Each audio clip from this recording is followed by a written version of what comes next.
gentlemen, fellow citizens, thank you for your time this morning. We're gathered here at this Armed Forces Memorial Park to remember those who have given up their time and talents, and some who have given the last full measure of devotion so that we may live in freedom. The history of this country continues to unfold, and playing a major part in the history of this country, and indeed in the history of Yuma, Arizona, is the United States Marine Corps. We are here today not for a political function, but instead a call to the rights of citizenship. It has been said that life imitates art, and our special guest today embodies that. He gave great service to this country as a United States Marine. He gave insight into the principles of the Corps through a career in motion pictures as well. He joins us as a Marine and a citizen to call on the Senate of the United States to follow the action of the United States House of Representatives. Ladies and gentlemen, it is my privilege to call to the microphone now R. Lee Ermey. Gunny? Hi, everybody. I'm a little bit nervous today. You know, I speak in front of large crowds all the time, probably 2-3 times a week, but, you know, this is pretty important to me. So it creates a lot of stress for me. But today I'm here to talk about a little change. It's a 3-word change. You know, we've got the Department of the Marine Corps, we've got the Department of the Army, we've got the Department of the Air Force, and we've got the Department of the Navy. Well, I keep hearing, and it's true, the Marine Corps falls under the Department of the Navy. We would, you know, we're fighting and dying every day. Our young devil dogs are bleeding in the sand in the Middle East, and we think they need a little recognition. A neighbor came over to me a couple of months ago, and he brought me, he had lost his son in the Middle East. He brought me a letter from the Department of the Navy telling him about his son's departure. And, you know, I got up at the top of that letterhead, it was Department of the Navy. I got clear down to the bottom of that letter before I realized that this young hard charger was a Marine. We need to fix this. This is something that's needed to be fixed for a lot of years. It's an unjust situation. The Marine Corps stands on its own. We love our brothers and sisters in the Navy. There's no question about it. The Navy provides us with our spiritual leadership, such as our chaplains. Somewhere I heard that there wasn't anybody in the Marine Corps that was qualified for that job. Well, I beg to differ, but anyway, the Navy does give us the chaplains, and we appreciate that. They give us our medical and our dental support, which is vital. They give us our corpsmen. We love our corpsmen. Marine Corps has always worshipped their corpsmen. Corpsmen's got the toughest job in the Navy, I would think. But all we're after, we're not after a pay raise or a uniform change. We in the Marine Corps League and the United States, everybody in the Marine Corps that you will ask thinks this is a good idea. All we want is honorable mention.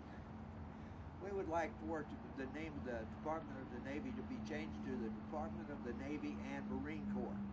Thus, it would also make the Secretary of the Navy the Secretary of the Navy and Marine Corps. Give him a little more thrust when he works out the budget for our services. But that's all we're asking for. Now, I've heard that our friend John McCain is against that. And we have passed through the House. 98% of the House voted yes on this bill. 98%. Now we've gone to the Senate, and we have 80% of the Senate is ready to vote yes on this bill. But we have Mr. McCain, several people in the Armed Forces Committee that claim they are going to stop this bill from being brought to a vote in the Senate.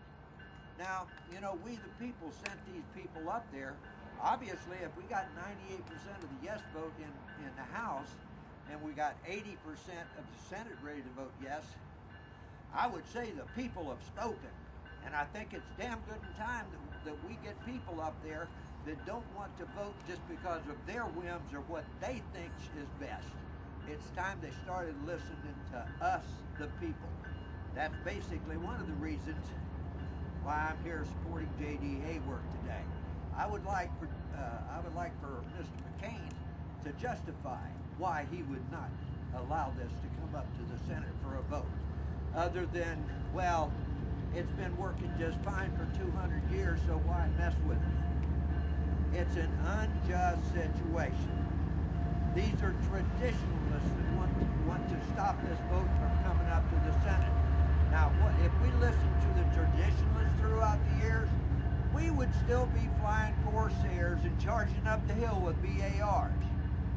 And so we need to, the people got to rule. We need to make some changes. We need to make this happen. The people want this to happen. The people want to right this wrong that's been going on for 200 years and give the United States Marines, these young devil dogs that have stepped up to the plate and vowed, took the oath to defend this country to their very last drop of blood.